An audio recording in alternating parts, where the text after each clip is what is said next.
Le vénérable Gomagabou Justin va monter au présidium pour sa communication qui s'inscrit dans le cadre du travail que nous avons à faire pour amener les parlementaires, les sénateurs, à mettre en exécution l'orientation du président de la République chef d'État, un parlementaire, un champ. Vous avez la parole, le vénérable Gomagabou Justin. Merci, Monsieur le Président. Je voudrais, avant mon propos, remercier Monsieur le Président du Sénat et les membres du bureau du Sénat qui ont bien voulu nous accorder l'occasion de nous exprimer. L'honneur m'échoit donc de présenter pour une première fois dans l'histoire de notre illustre institution, le Sénat, une initiative à caractère économique, social et environnemental développée par un de ses membres. Comme vous le savez, l'apiculture, dont nous allons parler ici, est une branche de l'agriculture qui consiste à élever les abeilles dans le but d'exploiter les produits de la ruche, qui sont le miel, que nous connaissons tous, la cire, la gelée royale, le pollen, la propolis et même le venin d'abeille, largement utilisés dans les traitements des douleurs et de certaines maladies inflammatoires. C'est donc un secteur qui a toute sa place dans le développement durable et la diversification de l'économie, le social et la protection de l'environnement. Cependant, la filière apicole demeure peu connue et peu pratiquée dans notre pays, malgré quelques initiatives entreprises par quelques apiculteurs isolés et travaillant en vase clos. Monsieur le Président, chers collègues sénateurs, après cette brève introduction on peut être en mesure de se poser la question de savoir ce qui nous a réellement motivés pour nous lancer dans une telle aventure à l'issue presque incertaine dans les conditions de notre pays. Tout part d'un jeune homme qui venait livrer de temps en temps quelques bouteilles de miel auprès des petits commerçants habitant dans notre quartier. Certes, la production et les revenus n'étaient pas conséquents, mais paraissaient assez suffisants à ses yeux pour nourrir sa femme et son enfant, âgé à l'époque de 4 ans.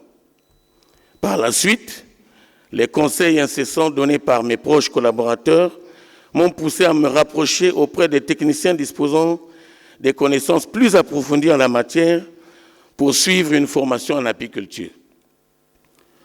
Toujours à la recherche d'informations complémentaires sur le développement de l'apiculture, j'ai été amené à consulter les nouveaux outils d'information et de communication, à savoir l'Internet et autres.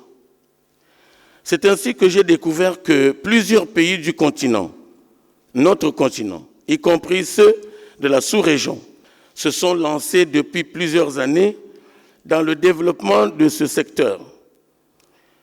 Plusieurs milliers de tonnes de miel et d'autres produits de la ruche sont exportés vers l'extérieur, contribuant de ce fait au PIB de leurs pays respectifs. Par ailleurs, les gouvernements de ces pays n'hésitent pas un seul instant de solliciter de gros investissements auprès des bailleurs de fonds pour développer ce secteur qui contribue efficacement à la diversification de leur économie respective. Ces fonds sont, dans la quasi-totalité des cas, destinés à la production en masse des ruches, la formation des apiculteurs et la commercialisation des produits de la ruche. En parcourant les statistiques dans tous les documents disponibles, on constate avec beaucoup d'amertume que le Congo, notre pays, ne figure nulle part sur la longue liste des pays africains producteurs et exportateurs de miel situés au nord et au sud du désert du Sahara. Enfin, le dernier appel de Monsieur le Président de la République, Son Excellence Denis Sassou Nguesso, lancé à l'endroit des députés et sénateurs de la République, exhortant chacun d'eux à disposer d'un champ, m'a permis de choisir le mien. C'est le champ du développement de l'apiculture dans notre pays. Monsieur le Président du Sénat, chers collègues sénateurs, après avoir pris la ferme décision de contribuer efficacement au développement de l'apiculture dans notre pays, de permettre à ce secteur d'apporter sa part au PIB du pays, comme cela se passe dans les plusieurs pays du continent, et de hisser en définitive le Congo au rang des pays africains, producteurs et exportateurs de miel, nous avons élaboré une stratégie de développement dont l'essentiel des activités programmées se trouve dans la brochure qui vous avait été distribuée. Cette stratégie se résume en 11 activités principales que sont l'utilisation des techniques garantissant la protection de l'environnement, en commençant par celle de l'abeille, notre premier partenaire, avec lequel nous avons signé le premier contrat de partenariat. En effet, au-delà de la production de miel et d'autres produits de la ruche, c'est elle qui contribue efficacement à la protection de l'environnement à travers son rôle implacable de pollinisation sur tout le couvert végétal d'un pays.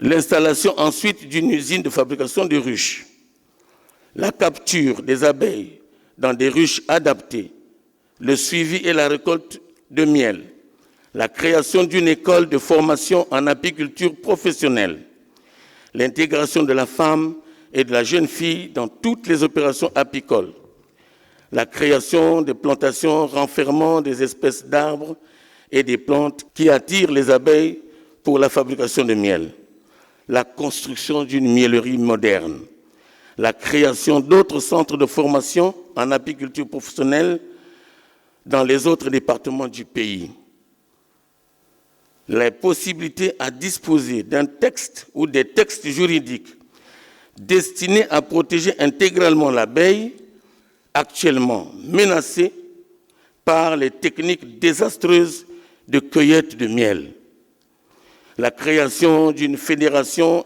d'apiculteurs congolais pour booster cet important secteur dans lequel ces derniers exercent leur profession en vase clos, l'obtention d'une certification pour garantir la qualité des produits et les conditions d'exportation à l'extérieur. En résumé, on peut retenir que la République du Congo est un grand pays potentiellement producteur de miel du nord au sud. Au Congo, pays producteur de pétrole, dans le cadre de la diversification de son économie, peut compter, sans risque de se tromper, sur le secteur apicole. Les moyens d'y parvenir demeurent à sa portée. Il suffit de former le maximum des Congolais au métier d'apiculteur, de susciter l'intérêt des pouvoirs publics, de prendre en main cet important secteur économique par les appuis financiers conséquents, à l'instar des autres pays africains aujourd'hui producteurs et exportateurs de miel. Ainsi, dans la mesure où, au sein de notre illustre institution, le Sénat, et au cas où les pouvoirs publics s'engageaient résolument à encourager le secteur apicole, on pourrait parvenir au scénario suivant. Au niveau des sénateurs, chaque membre de l'institution disposant d'un minimum de 50 ruches chacun, avec une production moyenne annuelle de l'ordre de 40 litres par ruche, dans les conditions de production de notre pays, disposerait, après une brève formation, d'un chiffre d'affaires très important. Au niveau du pays, avec un appui financier conséquent de la part des pouvoirs publics. En effet, au cas où les pouvoirs publics prenaient le ferme engagement d'appuyer ce secteur prometteur, la situation pourrait se présenter de la manière suivante. Avec un minimum de 20 000 apiculteurs suffisamment formés et disposant chacun d'un minimum de 50 ruches, la production annuelle avoisinerait les 40 000 tonnes. Cette production vendue au niveau international ne serait-ce qu'à hauteur de 30%, soit 12 000 tonnes de miel, à raison de $2 000 US la tonne, correspondrait à une valeur de 24 millions de dollars, soit 14 milliards de francs CFA par an, pouvant contribuer au PIB du pays. Il faut souligner que ce montant ne prend pas en compte les autres produits de la ruche comme la cire, la propolis, le pollen, la gelée royale et le venin d'abeille qui sont certes récoltés en quantité inférieure, mais vendus beaucoup plus cher que le miel sur le marché international. Monsieur le Président, chers collègues sénateurs, nous osons espérer que, dans le contexte actuel de diversification de notre économie, suite aux enjeux du moment, qu'une telle initiative émanant de notre illustre institution à l'endroit de l'exécutif pourrait trouver une oreille attentive à ce niveau et apporter de gros changements dans ce secteur encore très peu valorisé chez nous, mais suffisamment exploité dans d'autres pays, y compris ceux de la sous-région. Ce qui fera l'honneur de notre institution d'avoir contribué efficacement à hisser le Congo, notre pays, dans un proche avenir, au rang des pays producteurs et exportateurs de miel et des autres produits de la ruche au niveau de notre continent. Monsieur le Président, je vous remercie. Je crois qu'on peut l'applaudir, non?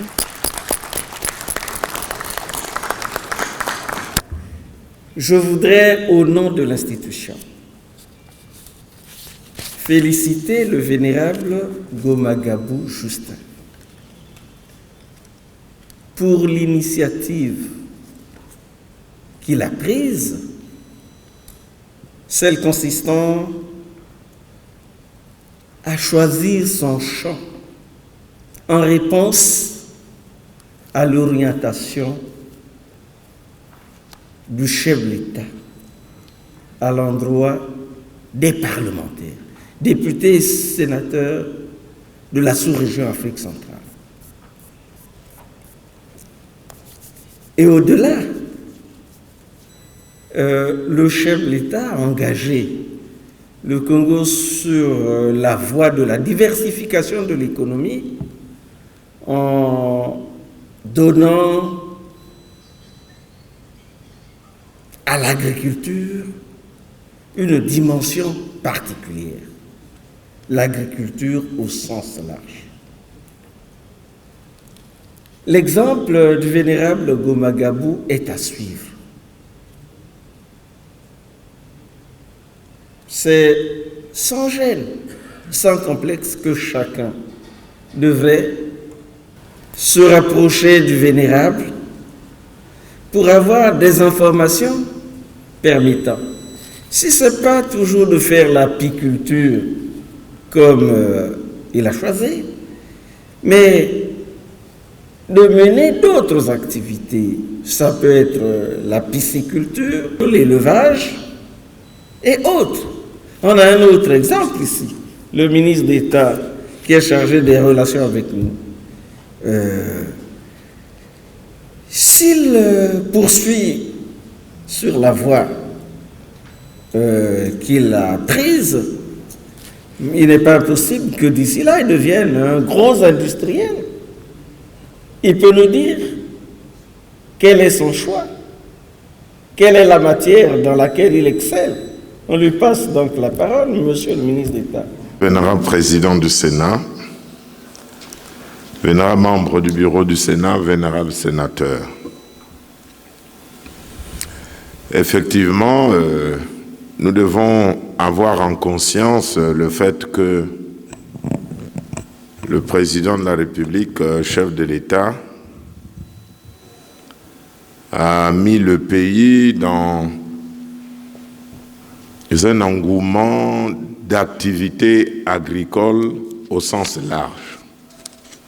C'est ce que le président du Sénat vient de dire. Et au sujet donc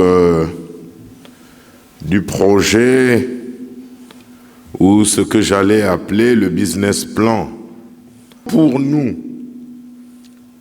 nous sommes dans la culture de la noix de cajou, qui est une spéculation agricole très importante, parce que recherchée à travers le monde entier.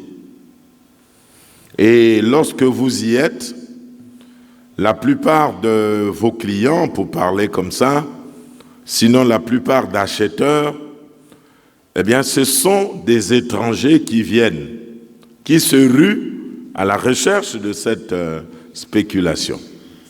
Et la terre congolaise est propice à cela. Venant président, vous me demandez de parler de cela, oui, mais aujourd'hui, nous sommes arrivés à un niveau où nous ne le faisons plus seuls. Les jeunes Congolais à qui nous avons expliqué le projet se sont eux aussi intéressés à cela.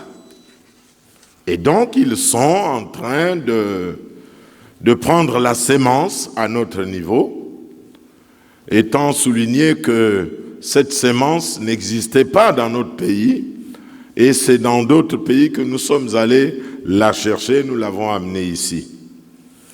Et donc, nous donnons la sémence aux jeunes gens qui font leur champ, et lorsqu'ils ont fini d'entretenir leur champ, il y a la récolte, la production de leur travail, c'est nous-mêmes qui la rachetons. Ça, c'est pour encourager la jeunesse à se lancer dans le travail de l'agriculture. Monsieur le ministre d'État, pour cette information qui vient en complément de la communication du vénérable Goma Gabou. Le vénérable Goma Gabou nous a demandé de l'excuser pour avoir pris de notre précieux temps. Je dis, il n'a pas de raison de présenter des excuses, ce n'est pas du temps perdu. C'est un temps utilement exploité. Parce que nous sommes exigeants, nous parlementaires. Nous sommes rigoureux et on venait de suivre le débat que nous avons engagé avec le gouvernement sur la loi de règlement. Les questions que nous posons vont dans le sens de l'amélioration de nos performances, de la correction de nos pratiques, parce qu'il faut développer l'économie. Il faut que le Congo ait de la ressource sûre pour gérer avec efficacité les questions d'emploi, les questions de pension, les questions de bourse. Et pour cela, la voie la meilleure, c'est celle de la diversification de l'économie, sur laquelle le chef de l'État a engagé le pays. Je dis, il engage le Congo sur la voie de la diversification de l'économie en tirant les enseignements des crises que nous avons vécues, mais en mettant l'accent cette fois-ci sur l'agriculture. Les cadres sont interpellés, les parlementaires notamment. Vous avez suivi les communications qu'il a faites aux parlementaires. Alors, voyez, le vénérable Goma Gabou souligne quelque chose de particulièrement important. Il dit, en parcourant les statistiques dans tous les documents disponibles, on constate avec beaucoup d'amertume que le Congo, notre pays, ne figure nulle part sur la longue liste des pays africains producteurs et exportateurs de miel situés au nord et au sud du désert du Sahara. Cette observation vaut pour d'autres aspects. Alors, il faut que ça change. Et nous devons prendre notre place dans cet effort, dans ce processus de changement. Cet exemple-là, comme celui du ministre d'État, est à suivre C'est pour cela que nous avons donné la possibilité au vénérable Goma Gabou de faire cette communication. Question de nous sensibiliser sur ce qui se fait, ce qui peut être fait, pourvu que nous nous engagions, pourvu que nous ayons un peu de volonté, un peu d'organisation. Et je crois que la page est ouverte. D'autres pourront venir faire des témoignages, parce qu'il y en a nombreux aussi, qui ont commencé par exercer un certain nombre d'activités, mais dont on ne parle pas. C'est bon de partager l'expérience, question de stimuler les autres et de créer une dynamique qui soit une dynamique forte. Ceci dit, je félicite encore une fois au nom du Sénat le vénérable Goma Gabou et l'encourage à persévérer sur cette voie et à encadrer les autres pour que la dynamique à laquelle nous avons fait allusion s'installe et soit une dynamique forte. Ceci dit, il peut rejoindre sa place sous les applaudissements